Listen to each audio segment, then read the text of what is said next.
ఓం మహాగణాధిపతయే నమః. ఓం గురుభ్యో నమః. ఓం శ్రీమాత్రే నమః. అరుణాం కరుణాతరంగితాక్షీం ధృతపాశాంకుశపుష్పబాణచాపాం అనిమాదిభిరావృతాం మయూకైః అహమిత్యేవ విభావయే భవానీం. శ్రీమాత్రే నమః. మనం ఈరోజు శుక్రగ్రహము జూన్ 30వ తేదీ నుంచి జూలై 26వ తేదీ వరకు తన స్వక్షేత్రమైనటువంటి వృషభ రాశిలో శుక్రుడు సంచరిస్తుంటాడు. అదేవిధంగా 26వ తేదీ జూలై తర్వాత నుంచి గురువుతో కలుస్తున్నాడు. అంటే ఒక శుభగ్రహంతో మరొక శుభగ్రహం యొక్క కలయిక ఒక యోగాన్ని ఇస్తుంది. యోగము అనేటువంటిది ఏమిటంటే ఏ రాశిలో గ్రహం ఉంది, ఏ నక్షత్రంలో ఉంది, మరొక గ్రహంతో ఎలా కలిసింది, దీనివల్ల కొన్ని యోగాలు ఏర్పడతాయి.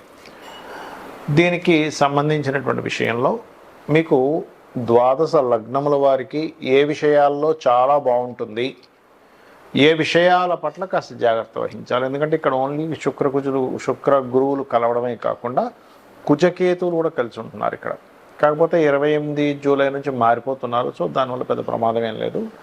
ఈ రాహువు శని వక్రించి రాహుతో కూడా కనెక్ట్ అవుతున్నాడు. కాబట్టి ఈ యొక్క విషయాల్లో ఈ కలయికలు ఏవేవైతే గ్రహాల కలయికలు శుక్రుడు ఓన్ హౌస్లో ఉండడం వల్ల కలిగే ఫలితాలు మరియు మీరు చేసుకోవాల్సినటువంటి దేవత ఆరాధన ఏమిటి అనేటువంటి విషయాలు మనం ఒక్కొక్కటి తెలుసుకుందాం. అయితే ఈ విషయాలు చెప్తుంది నేనైనప్పటికీ కూడా చెప్పిస్తుంది సాక్షాత్ లలిత అమ్మవారిగా భావిస్తూ ఒక్కొక్క లగ్నం తెలియని రాశి గురించి తెలుసుకుందాం.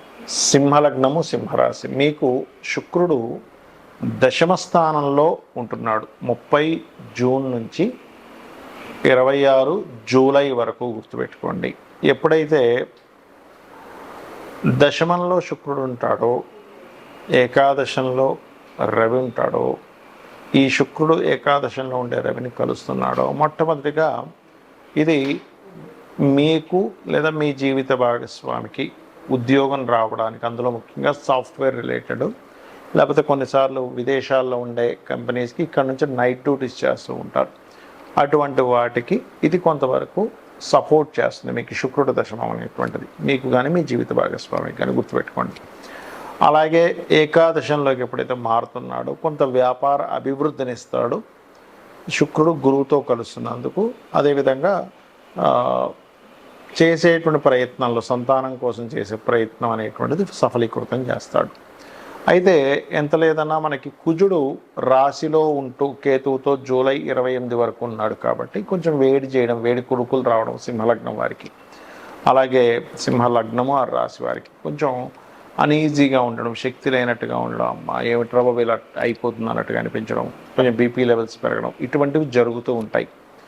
బికాజ్ ఆఫ్ కుజుడు కేతువు కలిసి రాశిలో ఉన్నందుకు దీనికి ఏం టెన్షన్ పడాల్సిన అవసరం లేదు. ఒక్క 10 నిమిషాలు, రోజు 20 నిమిషాలైనా ఓం గం గణాధిపతయే నమః, ఓం స్కందాయ నమః అనే నామస్మరణ చేయండి. అన్ని విధాలు బాగుంటుంది. ఇక మీకు ఈ శని రాహువులు ఎప్పుడైతే సప్తమ స్థానంలో కలిసి ఉంటున్నారో, అంటే అష్టమంలో ఉండే శని వక్రించి సప్తమంలో ఉండే రాహువుతో ఎప్పుడైతే కలుస్తున్నాడో, వస్తున్నాడు అటువైపు, తన దృష్టి వెనక్కి వక్రించినప్పుడు వెనక రాశుల మీద పడుతూ ఉంటుంది. అలాగే లగ్నంలో కుజుడు కేతువు ఉన్నాడో ఇది ఇచ్చేటువంటి రిజల్ట్ ఏమిటి అంటే ముఖ్యంగా ఇక్కడ వివాహము, పార్ట్నర్షిప్స్, ఇటువంటి విషయాలలో చాలా చాలా చాలా జాగ్రత్త వహించాలి.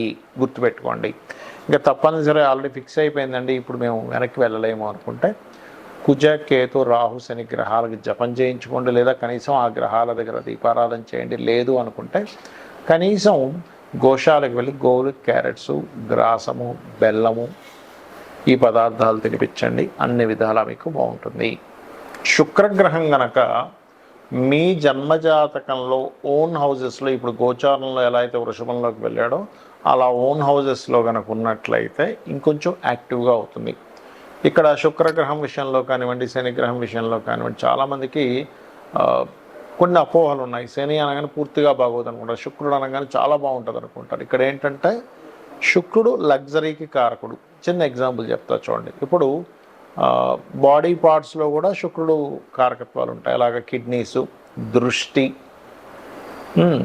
ఈ రకంగా అనేకమైనటువంటి విషయాలు. ఇప్పుడు కిడ్నీలు కొంతమందికి 90 ఏళ్ళు 100 ఏళ్ళు వచ్చినా బ్రహ్మాండంగా పనిచేస్తాయి. మరి కొంతమందికి 20-30 ఏళ్ళకి ఇబ్బంది పడతారు. అంటే ఏమిటి, దాని మీద ఏదో నెగిటివ్ ఇంపాక్ట్ పడింది మెడిసిన్స్ ద్వారానో ఇంకోటి మీకున్న అలవాట్ల ద్వారానో.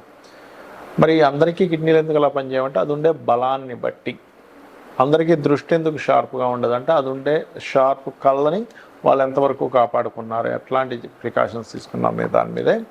ప్రతి గ్రహము కూడా రవి దగ్గర నుంచి కేతు వరకు కూడా ప్రతి గ్రహము దాని కారకత్వాలు ఇస్తుంది. అయితే శుక్రుడు మాత్రం బాగున్నాడు అంటే మీ జన్మజాతకంలో బాగుండడం అంటే ఏమిటో మొట్టమొదటిగా తెలుసుకోవాలి. అందరూ ఏకాదశంలో అన్ని గ్రహాలు బాగుంటాయి అంటాడు, కానీ శుక్రుడికి ఏకాదశం పనికిరాదు, 6వ స్థానం పనికిరాదు శుక్రుడికి. 12వ స్థానం బ్రహ్మాండంగా పనిచేస్తుంది శుక్రుడికి, ఎందుకంటే సుఖాలను ఇచ్చే కారకుడు కాబట్టి 12 శుక్రుడు మంచి లగ్జరీ లైఫ్ని అనుభవిస్తాడు. ఇది గుర్తుపెట్టుకోండి. మిగతా ధనస్థానము లేకపోతే 4వ స్థానము 5వ స్థానం ఇవన్నీ కూడా ఓకే. కాకపోతే ఇక్కడ ఏంటంటే లగ్జరీ లైఫ్ ఇచ్చేవాడు శుక్రుడు. కానీ శుక్రుడు మనకు లగ్జరీ లైఫ్ లేదు అని బాధపడుతుండేటువంటి వారు, లేదా ధనము లేదు అని ఇబ్బంది పడేటువంటి వారు, వివాహం అవ్వట్లేదు అని ఇబ్బంది పడుతుండేటువంటి వారందరికీ కూడా శుక్ర గ్రహం ఎక్కడో దగ్గర ఇబ్బంది అయింది, లేదా స్త్రీ వల్లే శాపము. చూడండి, ఒక్కోసారి స్త్రీ శాపం ఉందండి, అందుకే నాకు ప్రతిసారి లేడీస్ ఇబ్బంది అవుతుందండి అని చెప్తూ ఉంటారు కొంతమంది.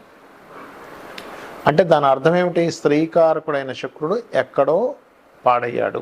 పాపగ్రహాల మధ్యన ఉండడము, 6వ స్థానంలో శత్రుక్షేత్రంలో ఉండడము, ఏకాదశంలో ఉండడము. చాలామంది ఏకాదశి అంటే మంచిది అనుకుంటారు, కానీ శుక్రుడికి మంచిది కాదండి. అందరికీ మంచిదే, కానీ శుక్రుడికి మంచిది కాదు. ఇది బాగా అర్థం చేసుకోండి. ఎనీ మ్యారిటల్ లైఫ్ డిస్టర్బెన్స్ ఉన్న జాతకంలో ఏకాదశ శుక్రుడు 90% ఆఫ్ జాతకాల్లో ఉంటారు. రీసెర్చ్ పాయింట్ ఆఫ్ వ్యూలో చెప్తున్నాను నేను మీకు. శాస్త్రంలో కూడా ఉన్న విషయం, నేను చెప్తున్నటువంటిది కాదు. అలాగే మరొక విషయం ఏంటంటే, ఇక్కడ మీకు శుక్రగ్రహ బలం పెరగాలి, ఎందుకంటే ప్రతి ఒక్కరికి ధనం కావాలి, లగ్జరీ కావాలి, సుఖాలు కావాలి అనేటువంటిది ఉంటుంది. కంఫర్ట్, గృహము, వీటన్నిటికీ కారకుడు కాబట్టి శుక్రుడు. మీరు అసలు మీ శుక్రగ్రహం ఏ గ్రహాల ద్వారా అది కంబస్ట్ అయింది, ముఖ్యంగా రవితో కంబస్ట్ అవుతాడు ఎక్కువగా. అంటే అన్నీ స్ట్రక్ అయిపోయి ఉన్నాయండి, కారు ఉంది కానీ అది రిపేర్ పక్కన ఉంది అంటుంటాడు, గృహం ఉంది కానీ అందులోకి వెళ్ళలేకపోతున్నా అంటాడు, అన్ని క్వాలిటీస్ ఉన్నాయి కానీ ఎందుకో జీవిత భాగస్వామి దగ్గరగా లేరంటుంటారు. బికాజ్ ఆఫ్ శుక్రుడు కంబస్ట్ అవ్వడం వల్ల. ఎవరితో అవుతాడు, సూర్య భగవానుడి ద్వారా శుక్రుడు ఎప్పుడైనా కంబస్ట్ అవుతాడు. సూర్యుడి వల్ల చాలా గ్రహాలు కంబస్ట్ అవుతాయి, గురుమౌర్జమి, శుక్రమౌర్జమి, ఇలా చాలా ఉంటాయి. బట్ శుక్రుడు పర్టికులర్గా ఎక్కువ కంబస్ట్ అవుతాడు అన్ని గ్రహాల కంటే కూడా. అప్పుడు సూర్య నమస్కారాలు చేసుకోవాలి. అంటే సూర్యుడికి శుక్రుడికి 10 డిగ్రీల లోపల, 8 డిగ్రీలు మినిమం లోపల కనుకుంటే అది కంబస్టం తీసుకోవాలంటే, ఉదాహరణకి ఒక రాశిలో ఎనీ రాశి 12 రాశిస్లో ఏదైనా ఒక రాశిలో రవి ఉన్నాడు, శుక్రుడు ఉన్నాడు. శుక్రుడు ఉన్న డిగ్రీలు, రవి ఉన్న డిగ్రీలు 8 డిగ్రీస్ లోపల కనుకుంటే అది కంబస్ట్ అయిందని అర్థం చేసుకోవాలి. కొన్ని యాప్స్లో 10 డిగ్రీస్ 15 డిగ్రీస్ దాటినా కంబస్ట్ అని ఇస్తారు, అది కాదు ప్రామాణికము. ఇది గుర్తుపెట్టుకోండి. ఇక రెండవ విషయం ఏంటంటే, శుక్రుడికి సంబంధించినటువంటి విషయాల్లో లలితా సహస్రనామాలలో ఎటువంటి నామస్మరణ చేయాలి. ఓం శ్రీమాత్రే నమః, ఇది ప్రధానంగా చేయండి. లేదు కొంచెం కేతువుతో కలిసి ఉన్నప్పుడు ప్రతిదీ ఆటంకాలు అవుతూ ఉంటాయి, జీవిత భాగస్వామితో దూరంగా ఉండవలసి వస్తూ ఉంటుంది. ఈ యొక్క విషయాలను చూసుకోవాలి. ఒక్కొక్కసారి జీవిత భాగస్వామి లేదా అక్క చెల్లెళ్ళు, అన్నదమ్ములు, ముఖ్యంగా అక్క చెల్లెలతోనే జీవిత భాగస్వామితో వాళ్ళు కొంచెం ర్యాష్గా ఉండడము, కొంచెం ముక్కుసూటిగా ఉండడం, అసలు కుండ బద్దలు కొట్టినట్టుగా చెప్పడం, ప్రతిదానికి ఘర్షణ పడడం జరుగుతుంటాయి. అలాంటప్పుడు దానికి కారణం ఏమిటి అంటే, ఈ శుక్రుడు ఎక్కడో మీకు పాపగ్రహాల నడుమ ఉన్నాడు, శని కుజులతో ఎక్కడో ఉన్నాడు. అప్పుడు వాటికి సంబంధించిన దానాలు ఇవ్వడం, అంటే నువ్వులు కందులు దానంగా ఇవ్వడం, నవగ్రహాల్లో కుజగ్రహము శనిగ్రహం దగ్గర దీపారాధన చేయడం, ఇవి చేస్తుండాలి. మరి గురు శుక్రుల కలయిక మీ జన్మజాతకంలో కనుక మీ పర్సనల్ చార్ట్లో మిథునంలో కానీ, తులలో కానీ, లేకపోతే కన్యలో కానీ, కుంభంలో కానీ, ధనస్సులో కానీ, లేదా మీనంలో కానీ ఉన్నట్లయితే, ఈ గురు శుక్రుల కలయిక ఎప్పుడైతే మీకు జూన్ 26వ తేదీ నుంచి జూలై 26వ తేదీ నుంచి దాదాపుగా గురు శుక్రులు కలుస్తున్నారు కాబట్టి జూలై 26 నుంచి ఆగస్టు 20 వరకు ఉండేటువంటి గ్రహస్థితి మీకు కొన్ని పాజిటివ్స్ని ఇస్తుంది.